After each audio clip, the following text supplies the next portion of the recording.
Conflicts fought over seafood. We will never guess what the number one conflict is. Like and subscribe for weekly videos. In the comments below, list one topic you think should be in a top 10 video and comment if you subscribe to this channel. 10 Oyster Wars, 1865 to 1959. The Oyster Wars began after the American Civil War with a boom in the Chesapeake Bay oyster industry. Chesapeake oyster towns became a frontier flocked by fortune seekers.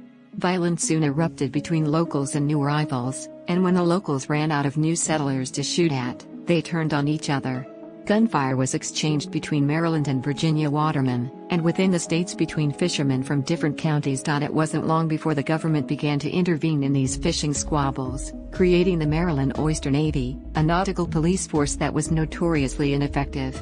In 1882, Virginia's Governor William Cameron sent a militia to seize 7 boats suspected of illegal oyster dredging in the Rappahannock River. Violent skirmishes over oyster territory continued until 1959, when Maryland patrollers fatally shot a Virginian waterman named Berkeley Muse. To avoid further bloodshed, the two states signed a compact designed to end the century-long conflict.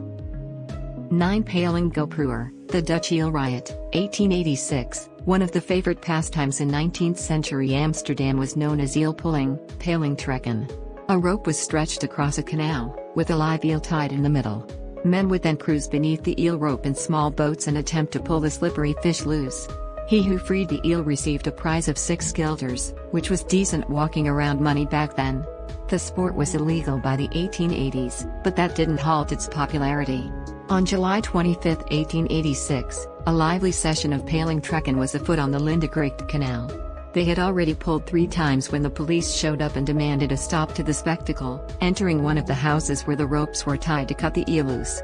The legend says that the falling rope hit a spectator, who started whacking the police with an umbrella. In a matter of hours, a full-blown riot broke out, with spectators throwing bricks at police.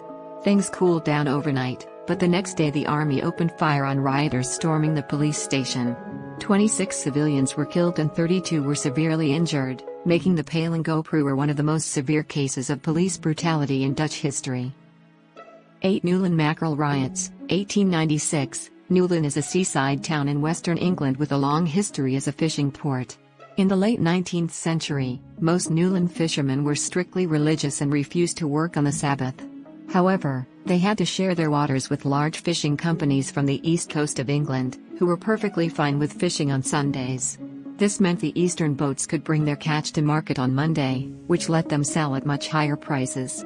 Resentment among observant Newland fishermen boiled over in May of 1896, when Tuesday prices dropped as low as 3 shillings for 120 mackerel.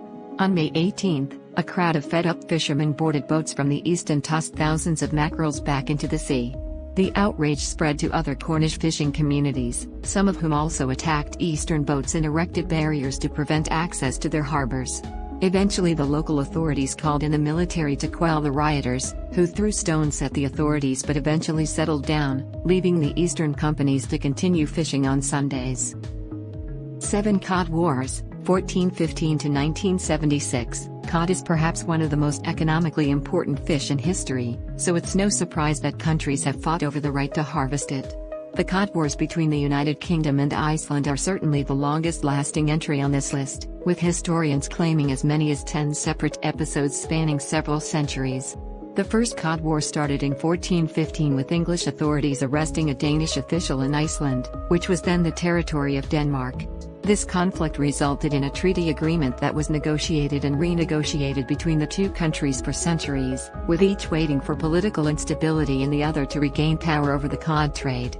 There were 3 Cod Wars in the 20th century, mostly involving warning shots, cutting of nets, and ramming of boats. Though the two countries' ships exchanged minor blows, there were only 2 casualties recorded in the modern Cod Wars: the accidental deaths of a British fisherman and an Icelandic engineer. It is generally agreed that Iceland was the victor of the Cod Wars, with the resulting treaty agreements effectively ending British long-distance fishing. 6 Lobster War, 1961 to 1964. Do lobsters crawl or swim? This was the central question in the so-called Lobster War between France and Brazil in the early 1960s.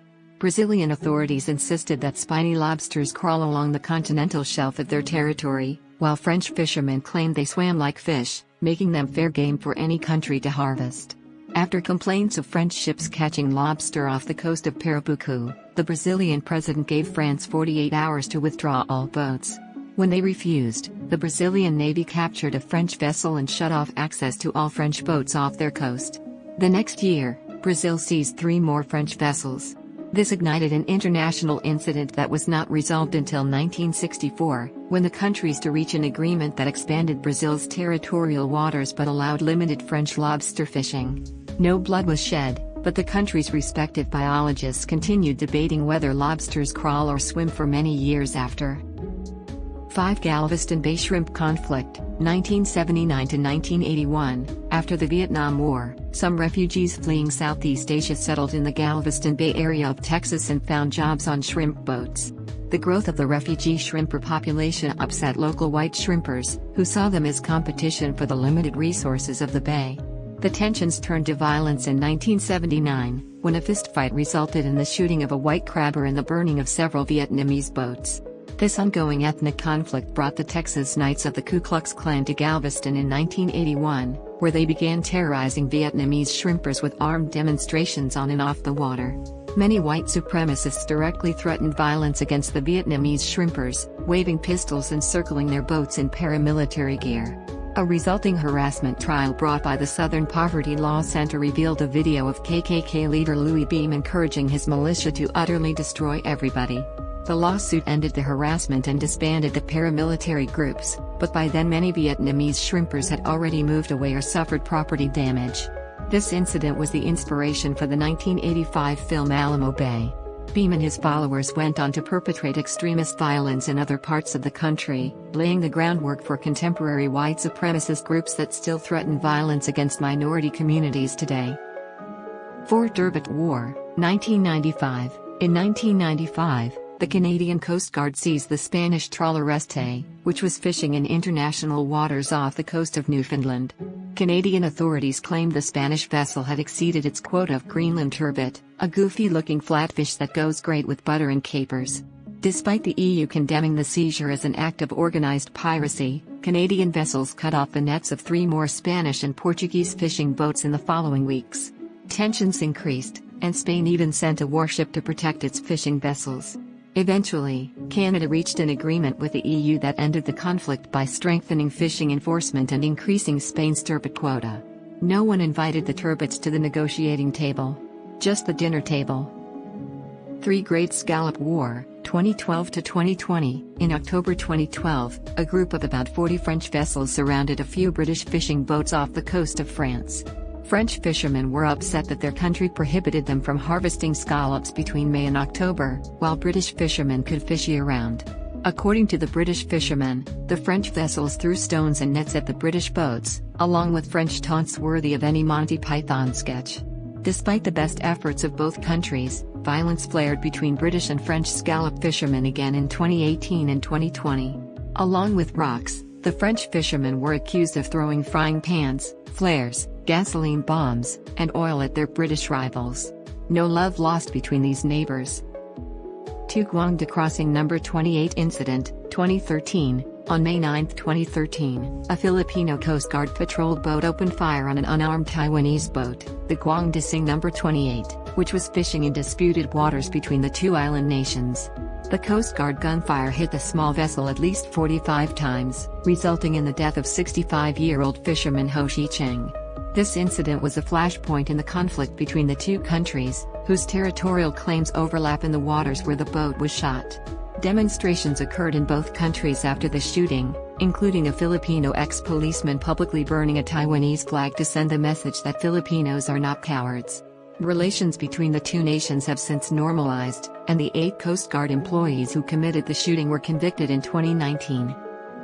1. Nova Scotia Mcmac Lobster Dispute, 2020. The most recent entry in this list is the Mcmac lobster dispute, which has yet to reach a resolution.